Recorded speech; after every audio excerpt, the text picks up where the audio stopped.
Dreamtime history for sleep.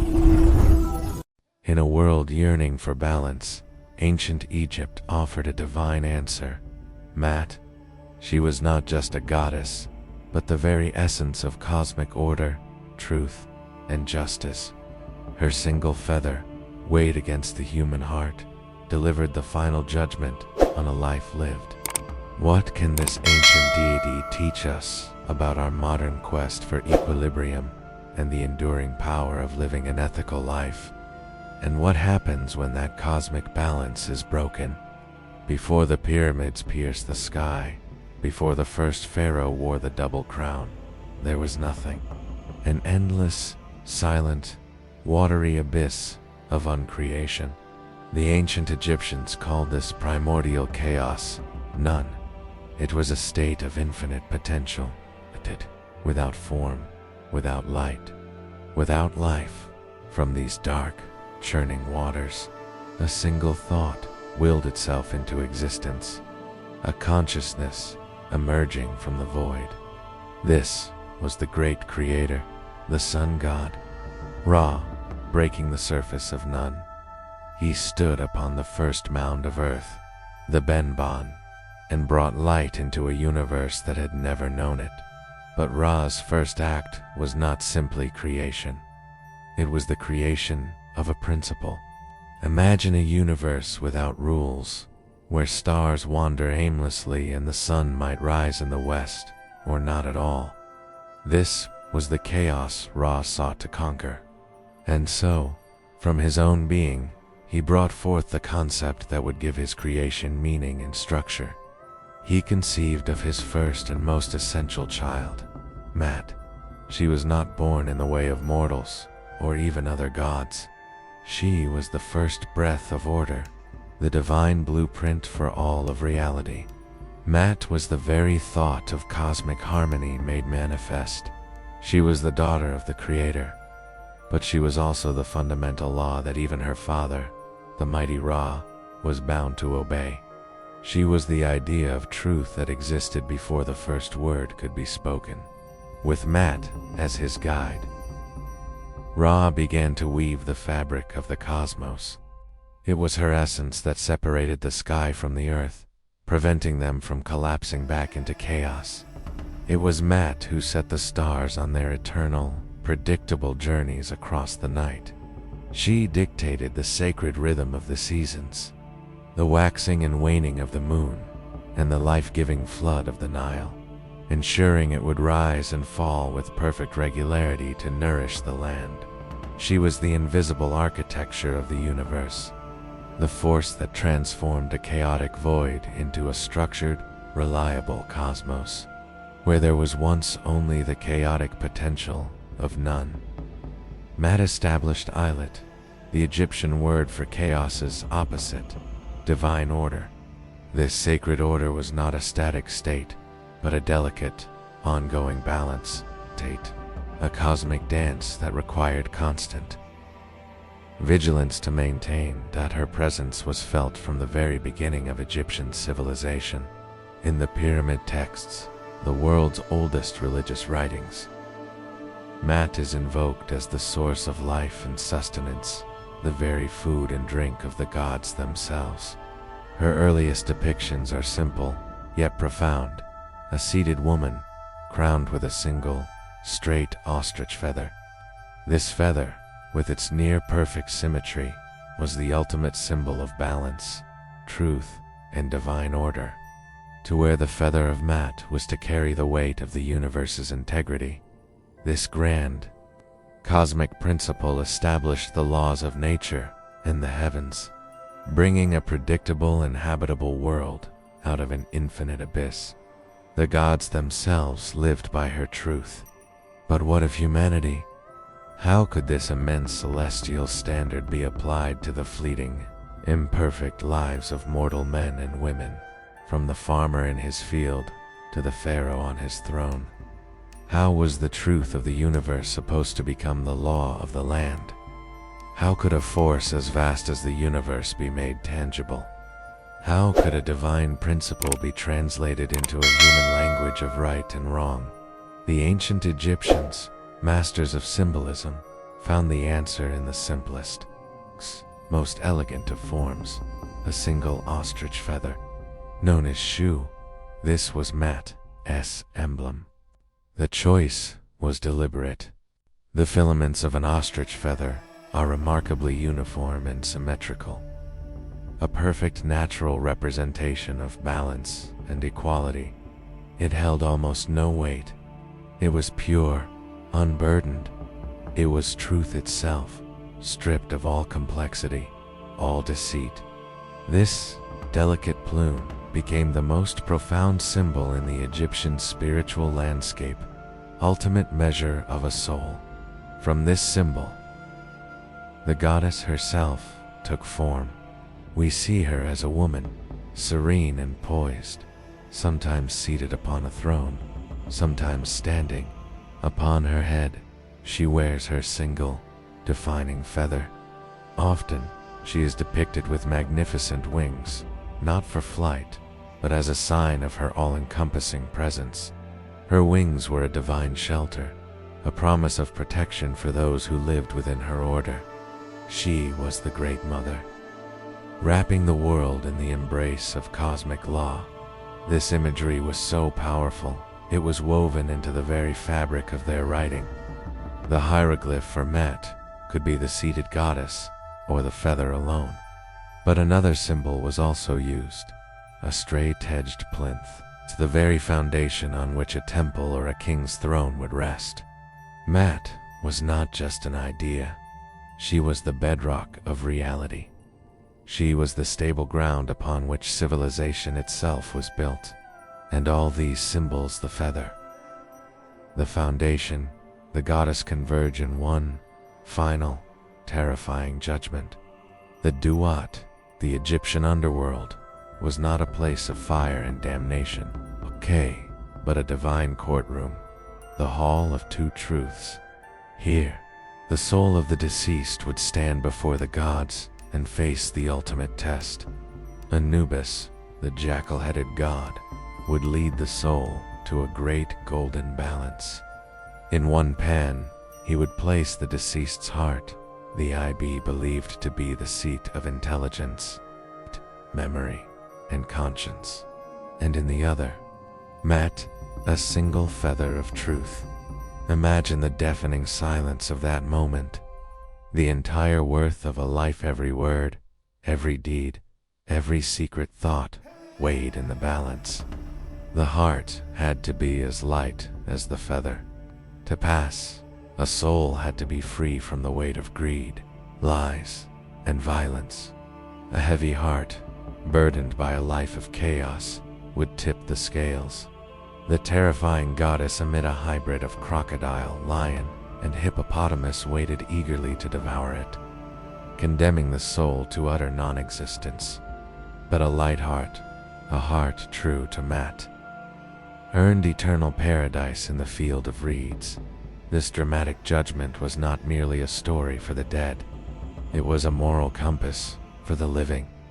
The scales of Mat were the foundation of the Egyptian legal system. The highest judges in the land were known as the priests of Mat, and wore a small golden image of the goddess as a sign of their divine office. To rule was to uphold Mat. To live was to embody Mat. From the grandest royal decree to the smallest personal transaction, the question loomed: would this action weigh down your heart? Could a single feather truly anchor an entire civilization? For the Egyptians, it had two. The feather was the standard. The scales were the law. The goddess was the divine order. But this cosmic machinery required a mortal hand to guide it. A single figure on earth powerful enough to act as the champion of truth against the relentless tide of chaos. Who was this earthly steward of Mat, and what terrible burden did they carry to keep the world in balance? From the primordial moment of her birth, Mat was not simply a witness to creation. She became its very architecture. She was the invisible force that held the stars in their courses, the divine rhythm to which all of existence was meant to dance. Her domain was nothing less than the entire cosmos. Every morning, as the sun god Ra began his perilous journey across the sky, it was Mat who charted his path. Every evening, as he descended into the treacherous underworld, it was her principles that guided him through the darkness to ensure his rebirth at dawn. The predictable phases of the moon, the steadfast march of the constellations, and, most vitally, the annual life-giving flood of the Nilal were manifestations of Mat. They were cosmic certainties, a promise from the gods that the universe was stable, rational, and benevolent. This celestial harmony was the divine blueprint for life on Earth. If the cosmos operated on a principle of perfect balance, then human society must strive to do the same. Mat was the foundation of all law, the source of all justice. The Pharaoh was not merely a king. He was the chief servant of Mat, whose primary duty was to uphold her order in the realm of mortals. He was the bridge between the heavens and the earth, tasked with ensuring that truth, fairness, and righteousness flowed from his throne down to the smallest village. Justice was not a human invention. It was a reflection of divine truth. But this was not a burden for the Pharaoh alone. This was the world of the ancient Egyptians. Each individual, from the highest priest to the humblest farmer, had a personal responsibility to live in a state of Mat. Honesty in the marketplace, compassion for the poor, respect for one's parents, and speaking truth were not just good deeds, they were acts of cosmic maintenance. They were conscious efforts to strengthen the very structure of the universe. To live by Mat was to align one's own soul with the harmony of the stars. For this order was not absolute. It was under constant threat, lurking at the edges of creation. In the howling desert winds and the terrifying darkness of night, it's the ever-present antithesis of Mat, Isfet. Isfet was chaos, untruth, violence, and injustice. It was the gravitational pull back towards the unformed void from which the world had been born. Upholding Mat was a perpetual struggle, a daily war waged in the temples of the gods and in the hearts of men and women. Every lie, every act of greed, every moment of cruelty was a small victory for Isfet, a loosening of the threads that held the ordered world together. Every action, whether the prayer of a priest, the decree of a pharaoh, or the simple, honest labor of a craftsman, was woven into this single, divine tapestry. The well-being of the universe and the well-being of the individual were inseparable. But this lifelong responsibility, this constant battle against the encroaching chaos, did not end with one's final breath. For every Egyptian, there would come a final, ultimate test. A moment of terrifying accounting when their entire life's devotion to truth would be scrutinized. If Met was the divine thought that patterned creation, the eternal blueprint for a perfect universe, then one mortal was given the terrifying and sacred duty of building it on earth. The Pharaoh. He was not merely a king, but the living Horus, the chief priest, the sole intermediary between the realms of gods and men. His every action, his every decree, was measured against a single, cosmic standard. His ultimate responsibility was not conquest or wealth, but the maintenance of Mat. Upon his shoulders rested the fate of Egypt itself. A just rule meant the Nile would flood and enrich the land. A balanced rain meant the harvests would be plentiful and the people would prosper. An impious king courted famine, foreign invasion, and the unraveling of the world in the sacred dimness of the temple. Before the colossal statues of the gods, the Pharaoh performed his most profound ritual. He did not offer gold, incense, or sacrificed oxen. He offered something far more precious. In his hands, he held a small, perfect effigy of the goddess Mat herself, seated with a single feather in her hair. By presenting Maat to the gods, the king was essentially saying, "Behold, the order, the truth, the justice you commanded. I have made it real in your land." It was a report on his divine stewardship, a renewal of his sacred contract. It was the ultimate gift, for it was the gift of a harmonious world. This duty was the very source of his power. A pharaoh's legitimacy was not simply inherited, it was earned, moment by moment, through his adherence to Maat. To rule with Maat was to be a true king. To succumb to its opposite, Isfet, or chaos, was to become a tyrant, an illegitimate ruler whose reign invited disaster. Royal propaganda was saturated with this ideology. Kings were beloved of Maat, their inscriptions, boasting of how they drove out falsehood and established truth. The iconic image of the pharaoh smiting the enemies of Egypt was more than a depiction of military victory.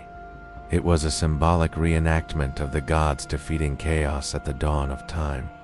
Maat was the invisible crown, the divine mandate that gave the scepter its authority and the throne its stability. But how does one enforce a cosmic principle? The answer was through law. The pharaoh was the supreme judge of the land, the fountainhead from whom all justice flowed. Appointed beneath him was his chief minister, the vizier, a man who held the staggering title, priest of Maat.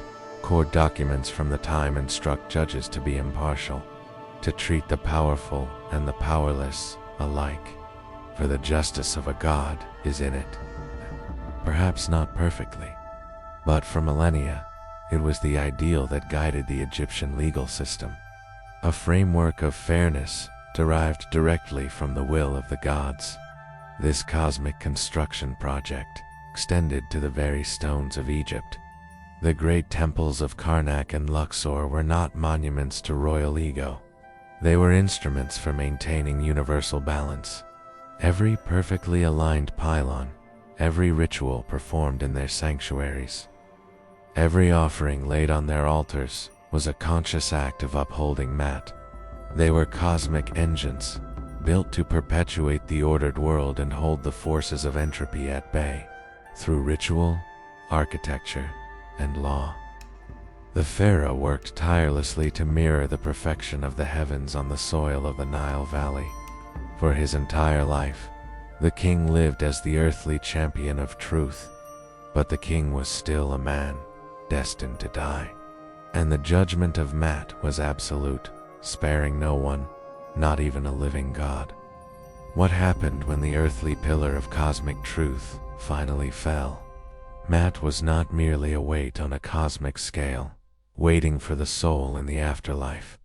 She was a living, breathing presence in the heart of every Egyptian. The divine order of the universe was not just upheld by the gods and the pharaoh. It was a sacred duty placed in the hands of ordinary people every single day. The grand celestial harmony had to be mirrored on earth, in the village, in the family, in the self. This was the great challenge, to live by Maat, to guide them. The Egyptians developed a profound body of wisdom, known as the instructional texts. These were not holy scriptures filled with divine commandments, intimate, practical advice, often written as a father's loving guidance to his son. Among the most famous is the Maxims of Tehotep, the collected wisdom of a vizier from the Old Kingdom. Nearly 4,500 years ago, his words echo across the millennia, a blueprint for a righteous life. Do not be proud of your knowledge, he advises. Consult the ignorant and the wise. Good speech is more hidden than green stone, yet it is found among maids at the grindstones. And it was a call for humility, for respect, for seeing the value in every person, regardless of their station. From these teachings, a clear ethical code emerged. Be honest in the marketplace. Be compassionate to the widow and the orphan. Show respect to your elders and care for those who cannot care for themselves. Do not sow discord or speak with a false tongue.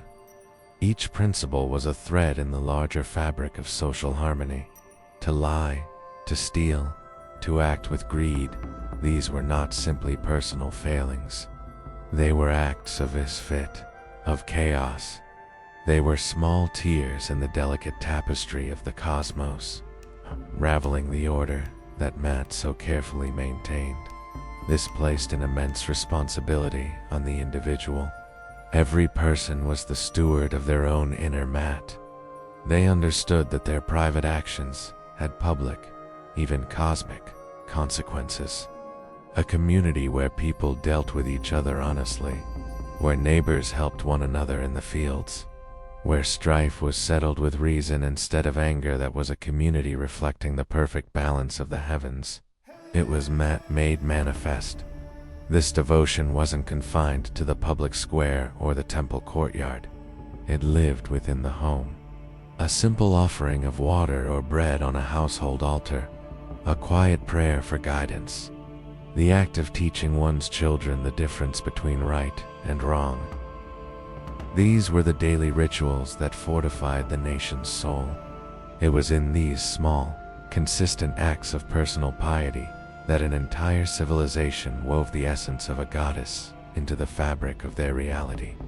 They sought to build a world as just, as true, and as balanced as the one she represented. But this was an ideal, a perfect state of being toward which all of humanity was expected to strive. What happens when a person or an entire nation fails? What is the cost of defying the goddess of truth and turning one's back on the very order of the universe? The answer was written not in maxims of wisdom, but in chronicles of chaos. It's a terrifying vision of a world unmade.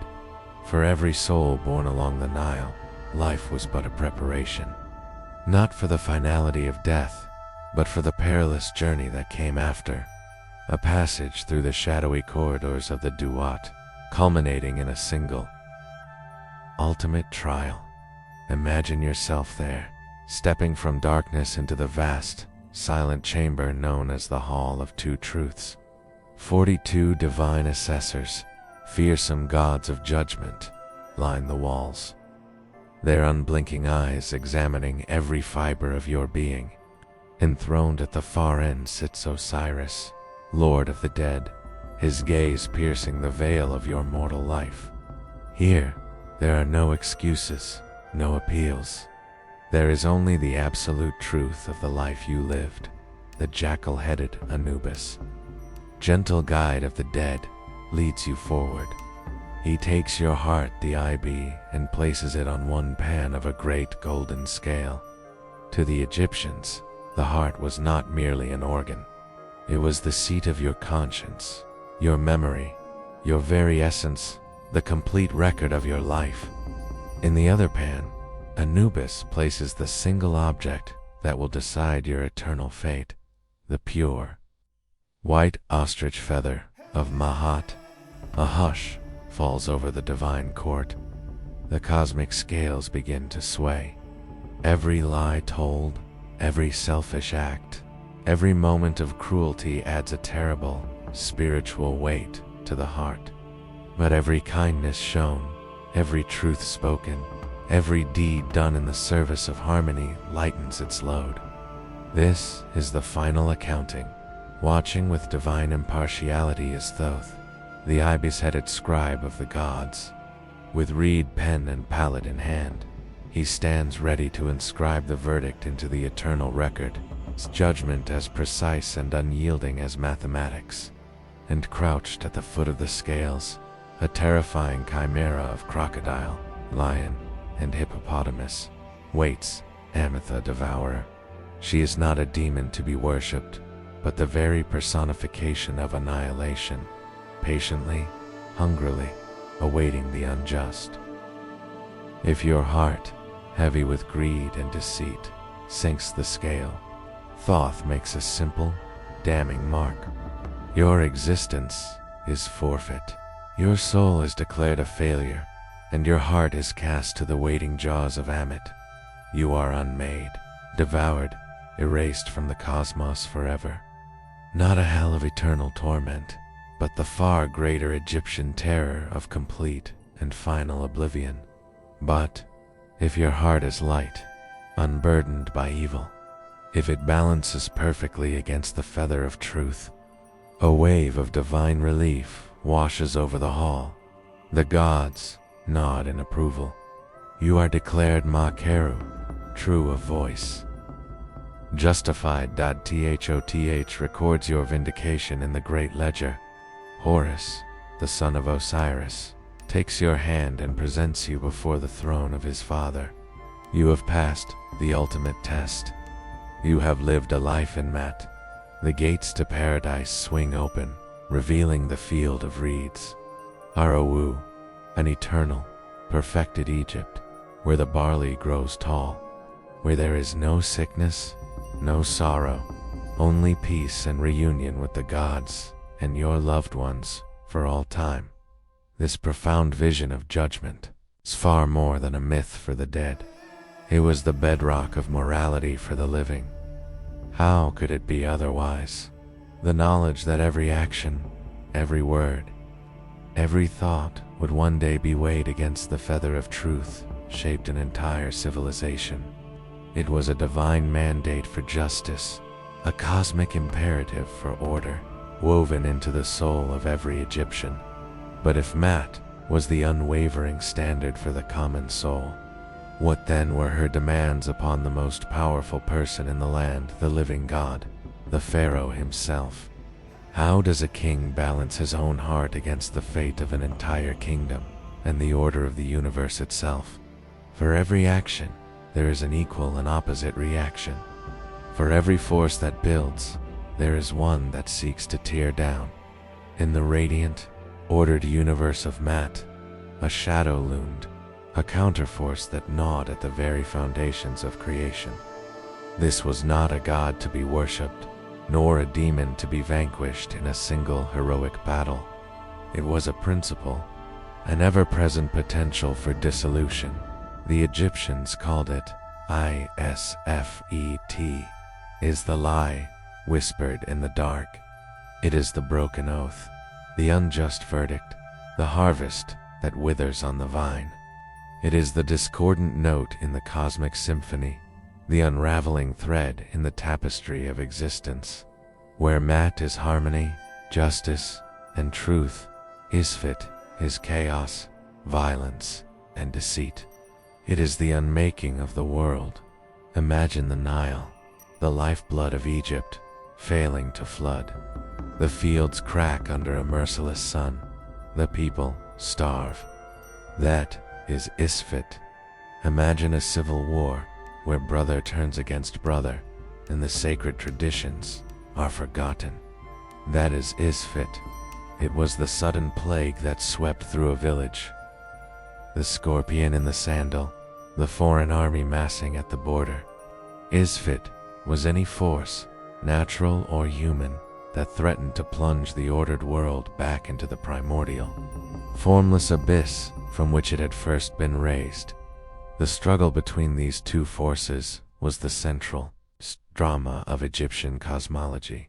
It was an eternal, unwinnable war, a constant, precarious balancing act. The universe existed on a knife's edge, and every moment was a victory for Mat, snatched from the jaws of chaos. There was no final victory in this struggle. The goal was not to eradicate Isfet, which was seen as a natural part of the cosmos, but to perpetually contain and subdue it. Creation was not a single event, but a continuous effort, requiring the vigilance of gods and mortals alike. At the forefront of this battle stood the Pharaoh. He was not merely a king. He was humanity's champion against the encroaching chaos. Every temple he built was a fortress of Mat. Every ritual he performed was a blow against Isfet. His laws were meant to reflect the perfect justice of the heavens, and his armies were the physical barrier holding back the disordered lands beyond Egypt's borders. When the Pharaoh ruled justly and acted with piety, Mat was strengthened throughout the land, But if he faltered, if he succumbed to tyranny or weakness, he opened a gateway for Isfet to flood into the world. Yet this cosmic burden was not his alone. The fight against Isfet was waged in the heart of every person. Every lie told, every theft committed, every act of selfishness was more than a simple crime. It was a personal betrayal of the cosmic order. The Egyptians believed that these individual acts of personal Isfet accumulated like grains of sand, weakening the foundations of society and giving strength to the greater chaos. To live in Mat was to consciously choose order over chaos, truth over falsehood, community over self. In every decision, every day, it was a profound moral responsibility placed upon every soul. But if this eternal battle raged across the land of the living, what happened when one's life came to an end?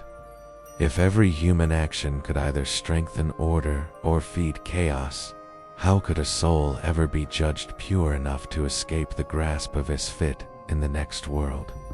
The ultimate test awaited not on a battlefield or a throne, but in a silent, cosmic courtroom, where the weight of a person's life would be measured against a single perfect feather. Mat was never an isolated principle, confined to the scales of the underworld. She was the very lifeblood of the cosmos, a force so fundamental that the greatest gods were not her masters, but her partners. Her presence was most critical in the most important journey of all, the daily voyage of the sun. Every dawn, the great sun god Ra began his perilous passage across the heavens in his solar bark, and at the prow, a silent, steadying presence stood beside him. It was Mat. She was the divine navigator, the rudder that guided the ship of the sun, ensuring its path was true and its course was just. As Ra's boat sailed through the treacherous waters of the Duat, the Egyptian underworld, each night, it was Mat who helped repel the serpent of chaos. Apep. Without her, the sun might not rise. Without her, creation itself would grind to a halt. But Mat was the principle. Another was needed to record it. This was the domain of Thoth, the ibis-headed god of wisdom, writing, and magic.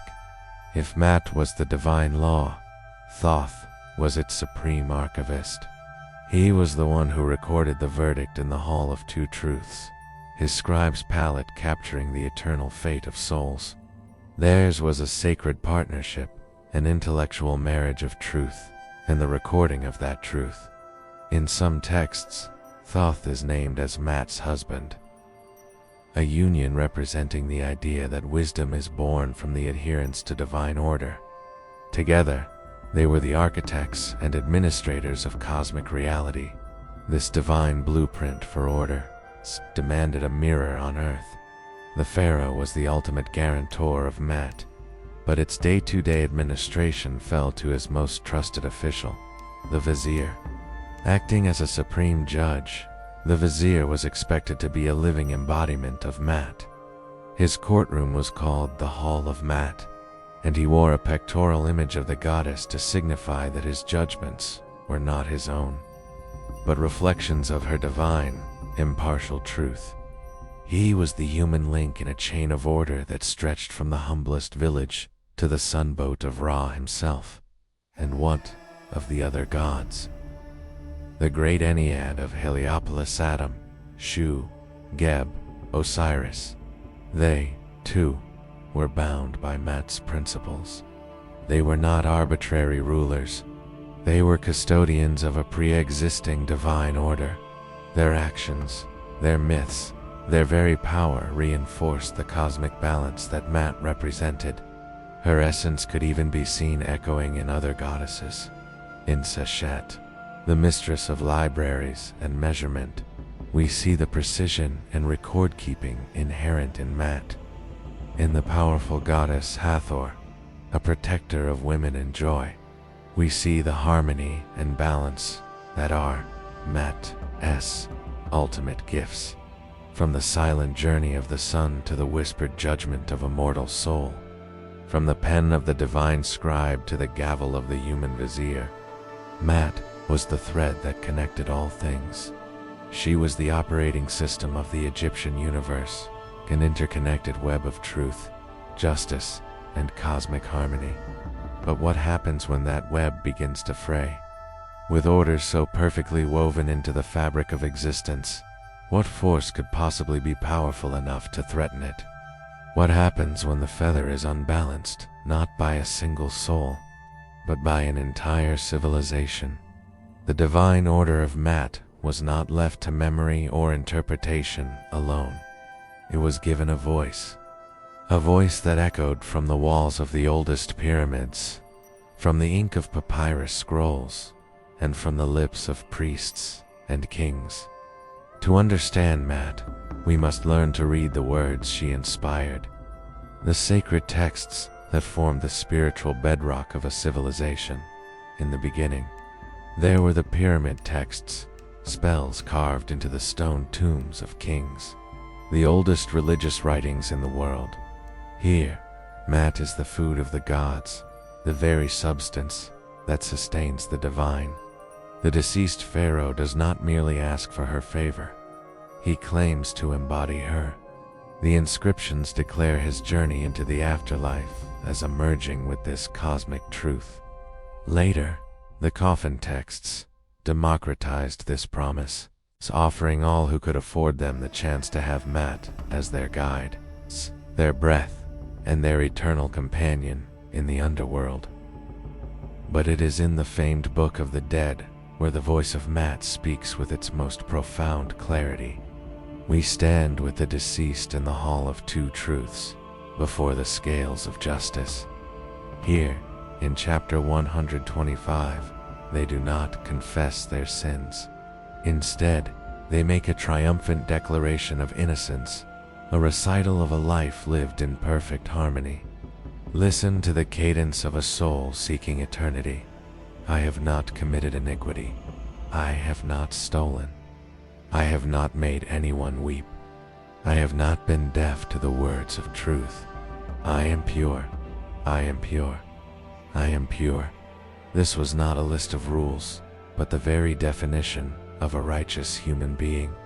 A verbal portrait of a heart as light as Mat's feather, beyond the funerary rites. Egyptians spoke directly to her in soaring hymns. They praised her beauty, her constancy, her power that ordered the stars and the seasons. Praise to you, Manat, one scribe wrote, daughter of Ra, who makes the gods content. The gods and goddesses live by breathing you. But she was also a goddess worthy of love and devotion. This cosmic principle was translated into a practical guide for living. In wisdom texts, like the maxims of Tehotep, a father advises his son on how to navigate the complexities of life. These instructions, essentially ancient self-help manuals, taught that a life of truth and justice was not just morally right, but also the surest path to success and happiness. Mat is great, and its effectiveness is lasting, the vizier wrote. Do not scheme against people, for God will punish accordingly. 'Twas a simple, powerful equation. Live in Mat, and you will thrive. And at the very pinnacle of society, the pharaoh's power was tethered directly to this principle. On temple walls and colossal statues, kings from every dynasty proclaimed themselves the champions of Mat. They boasted of establishing Mat throughout the land, casting their military victories and building projects not as acts of personal glory, but as a restoration of divine order. To rule Egypt was to be the earthly steward of cosmic truth itself.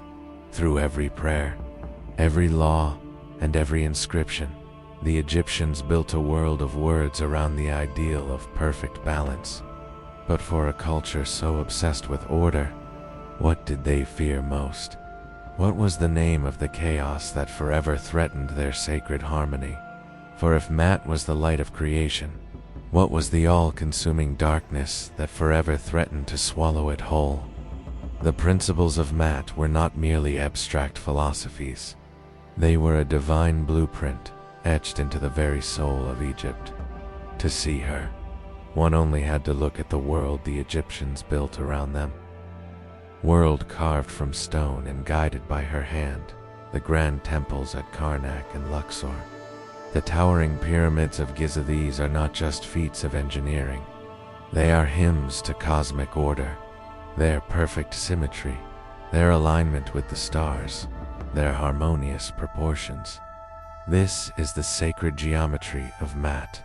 Every column, every pylon, every sanctuary was designed to be a microcosm of the ordered universe, a physical reflection of the divine balance she embodied. The architecture itself was a constant, silent prayer for stability in a world surrounded by chaos. Look closely at the temple walls, and you will find the most vital transaction in Egyptian royal ideology. Here, carved in timeless relief, the Pharaoh stands before the gods. He is not offering gold, nor incense, nor cattle. He holds in his hand a delicate figurine of the goddess herself, or her single ostrich feather. The offering of Mat was the ultimate gift, for the king was not just giving an object, he was presenting the very concept of truth, justice, gate, and cosmic harmony back to its divine source, proving his reign was righteous. It was a promise, renewed in stone for all eternity.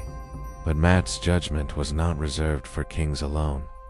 Deep within the tombs of nobles and artisans, in the silent darkness of the necropolis, her presence becomes deeply personal. Here, painted on papyrus and plaster, is the final trial, the weighing of the heart. The deceased stands before the scales. Their heart on one side, Mat's feather on the other. Anubis adjusts the balance. Thoth records the verdict.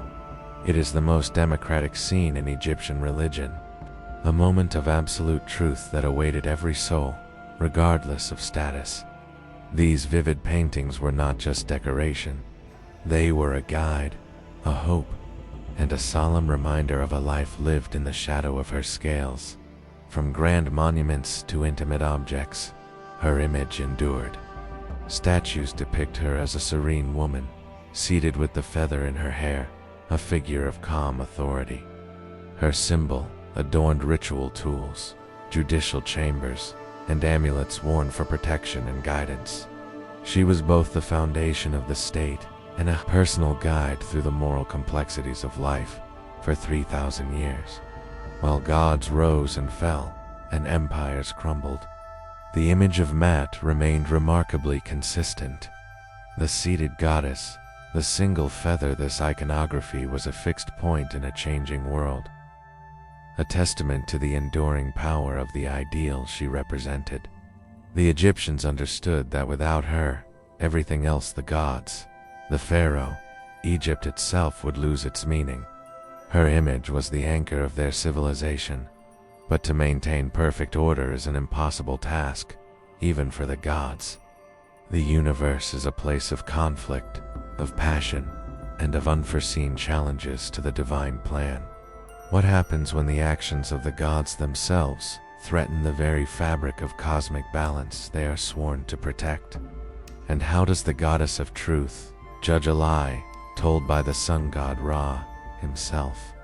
For millennia, Mat was the bedrock of Egypt, the divine constant against which all life was measured. But no kingdom, however mighty, is eternal. The cosmic order, once thought as solid as the pyramids themselves, began to fracture when the central authority of the old kingdom collapsed. Egypt spiraled into a century of civil war and famine, the first intermediate period. To the Egyptians, this was not simply a political failure. It was a spiritual catastrophe. The world had fallen from Mat and into the waiting arms of its opposite, Isfet. Chaos. Ancient texts from this era cry out with despair, describing a world turned upside down, where the rich are poor, the Nile is empty, and laughter has perished. It was a dark age where Egyptians believed the gods had abandoned them, and the fundamental promise of a just and ordered universe had been broken. Yet, from the ashes of this chaos, Egypt would rise again. The pharaohs of the new kingdom did not abandon Mat. They championed it with renewed vigor. They were the restorers of order, the divine champions pushing back the forces of Isfet, not just from Egypt's borders, but from the entire known world. Imperial expansion was framed as an act of cosmic restoration. Every conquered territory was another realm brought under the stabilizing influence of Mat. The goddess, once a principle of internal harmony, now became the justification for an empire. Her laws were no longer confined to the Nile Valley. They were a universal truth that Egypt was destined to share, by force, if necessary. Even the revolutionary Pharaoh Akhenaten, who tried to replace the entire pantheon with a single sun god, could not escape the concept. His new truth was simply a radical and ultimately failed reinterpretation of Mat's singular order. As centuries passed and the power of the pharaoh waned, a quiet revolution took place. The grand state-sponsored project of Mat began to shift inward. The burden of maintaining cosmic balance was no longer solely on the shoulders of the king. It fell upon the individual. Personal piety and moral conduct became paramount. Ordinary men and women understood that their own small acts of truth, justice, and compassion contributed to the wholeness of the cosmos. Their hearts, not just the pharaohs, would be weighed in the hall of two truths. It was a democratization of cosmic responsibility. This personal resilience of Mat proved to be its greatest strength. When foreign armies marched across the sands, Persians, Greeks, and finally the Romans, they conquered the land, Athena, but they could not conquer the idea.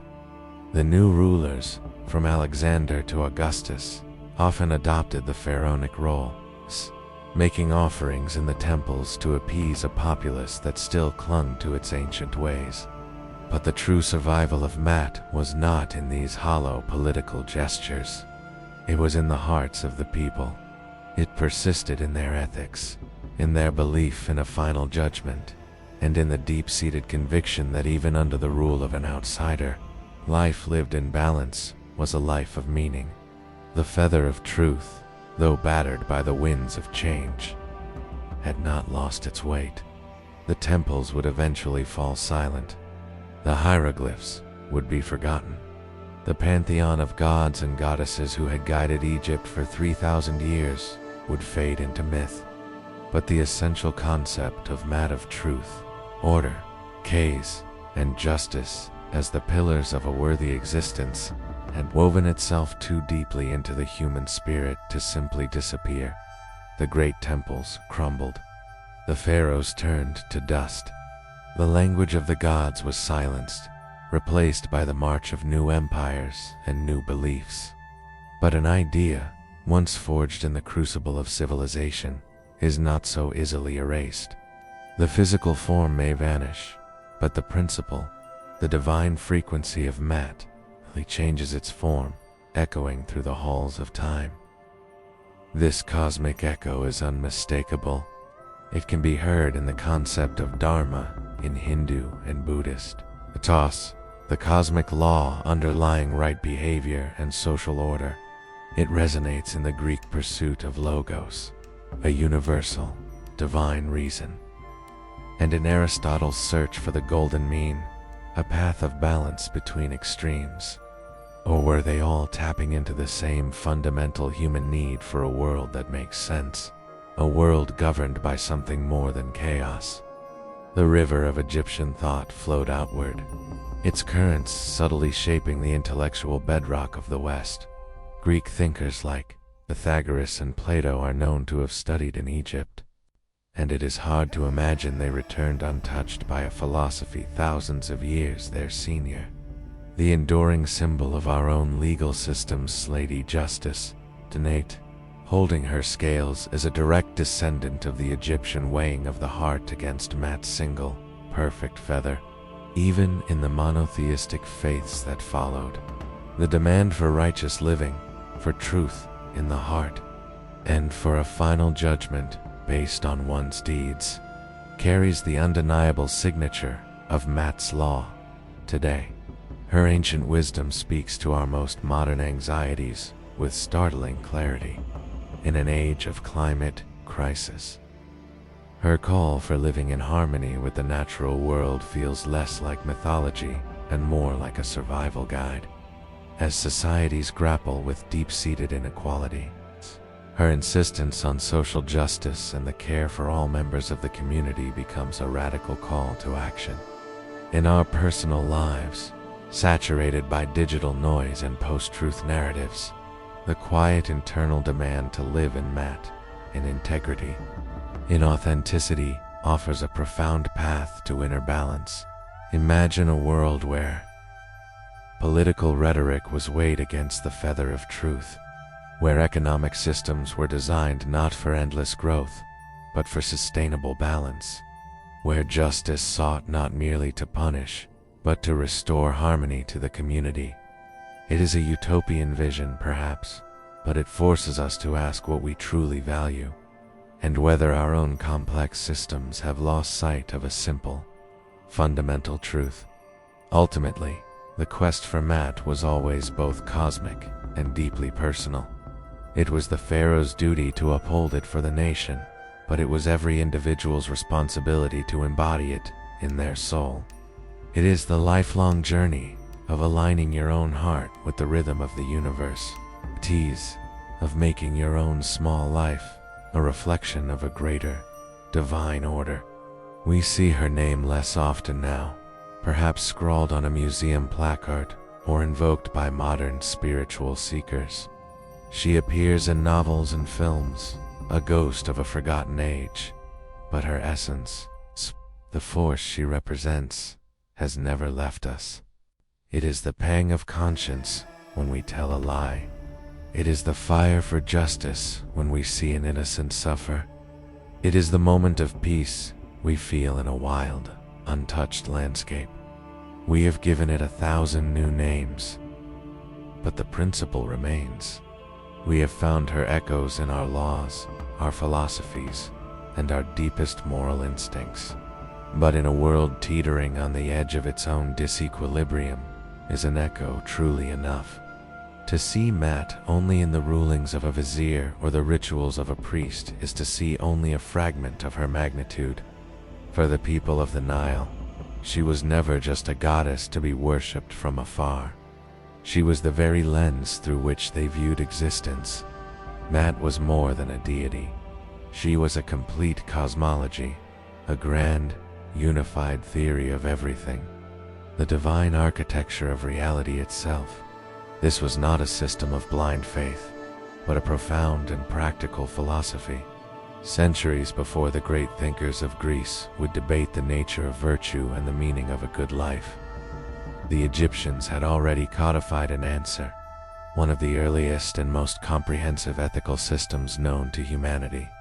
This was a philosophy woven into the fabric of creation, not one invented by mortals. To live ethically was not simply to follow human laws, but to align oneself with the fundamental principles that govern the rising of the sun and the flooding of the Nile. The core of this worldview was a radical and beautiful concept, the absolute interconnectedness of all things.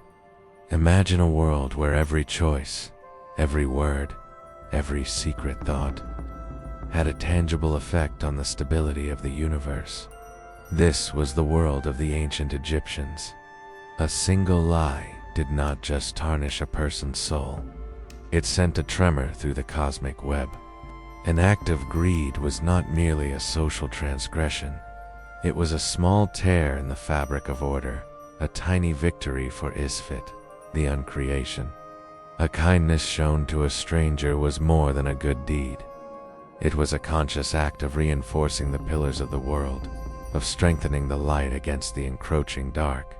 Every human life was a point of cosmic significance, a battleground where the fate of the universe was contested, moment by moment. But how could one possibly navigate such a world, where every action carried the weight of eternity? The answer was found not in perfection, but in balance. Matt's philosophy was a delicate study in duality, a recognition that existence was a dynamic equilibrium. It was the tension between light and shadow. It's the interplay between the stillness of the desert and the life of the river, the cycle of creation and destruction. The goal was not to eradicate chaos, but to hold it in a perfect, eternal dance with order. It was about finding the center point, the path of the steady hand and the measured heart. In all aspects of being, from the scales of a merchant to the emotions of a grieving widow. This gave Egyptian life a singular, unifying purpose, the constant, active pursuit of harmony. To live in Mat was to strive to bring one's inner world, one's thoughts, words, and deeds into resonance with the outer world, the great symphony of the cosmos. It was a lifelong quest for alignment, for an internal state of grace that mirrored the divine order of the stars. The Pharaoh sought it for his kingdom, the artisan for his craft, the farmer for his family. This was the ultimate purpose of human existence, to be a living vessel of cosmic truth, a conscious agent of universal harmony. The principles were divine, the philosophy profound.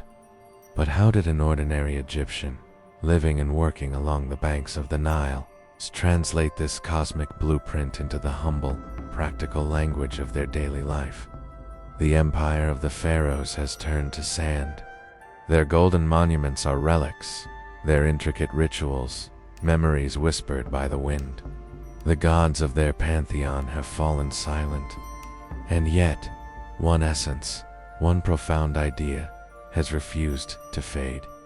It has outlasted stone and gold, dynasty and desert. The quest for Mat did not die with the last pharaoh. It is the timeless human quest, the deep, resonant yearning for truth in a world of deception, for justice in the face of inequity, for order amidst the clamor of chaos. Look at our world today, at the headlines and the horizons. The struggle is the same. The names have changed, but the cosmic battle endures. The ancient Egyptians understood a terrifying truth, the fragility of order. They knew that Mat was not a permanent state, but a constant, precarious achievement. It required daily vigilance for its opposite, Isfet, chaos, injustice. The lie was never truly defeated. It was the serpent of darkness, always coiled at the edge of the sunlit world, waiting for a moment of weakness, a single act of imbalance, to strike. We too live in the shadow of Isfet. We see how quickly societies can fracture, how easily truth can be distorted, how delicate the balance of our own world truly is. They believed the fate of the cosmos rested on the actions of the king and the piety of the priest. But the texts reveal a deeper, more personal truth. Mat was the responsibility of everyone. From the vizier crafting laws to the farmer dividing his harvest, every act contributed to the universal balance. This is Mat's most powerful legacy. The scales of judgment are not a distant mythological event, but a constant, present reality. There is no hall of two truths waiting for us at the end of time. We are in it now. Every choice we make, every word we speak, every promise we keep or break is a weight placed upon the scales. Our lives are the offering, and our integrity is the measure. We are the architects of our own balance. What, then, can this ancient goddess offer our future? In an age of unprecedented challenges from ecological imbalance to social division, her philosophy is not a relic, but a revolutionary guide. It calls for a world built not on endless consumption, but on sustainable harmony. It demands leaders who value truth over power, and societies that strive for justice, not just for some, but for all. It suggests that the health of the whole is dependent on the righteousness of its smallest parts. Maat provides a blueprint for a future where humanity seeks to be a partner with the cosmos, not its master. Her wisdom was never meant to be confined to the valleys of the Nile. It is a universal principle, etched into the very fabric of human consciousness. It is the quiet voice that urges us toward fairness, the inner compass that points toward integrity. The story of Maat is not simply the story of an ancient Egyptian goddess. It is the story of humanity's enduring search for meaning, for a way to live that is righteous, true, and beautiful. And so, we are left with the echo of a single, impossible thing. An ostrich feather, light as air, yet heavy with the weight of eternity. It is a symbol of a profound and delicate truth, that the universe does not ask for grand monuments or impossible sacrifices. It asks only that our hearts, when weighed in the final balance, be found as light, as pure, and as true as a single feather. It is the quiet, constant whisper reminding us that every action matters, and that the long arc of the cosmos, in the end, bends toward balance. The feather of Maat is not a relic, but a question for your own soul. In a world desperate for balance, you must decide how to live a life of truth, how to champion justice. The eternal cosmic order is not a myth. It is a choice we make every day.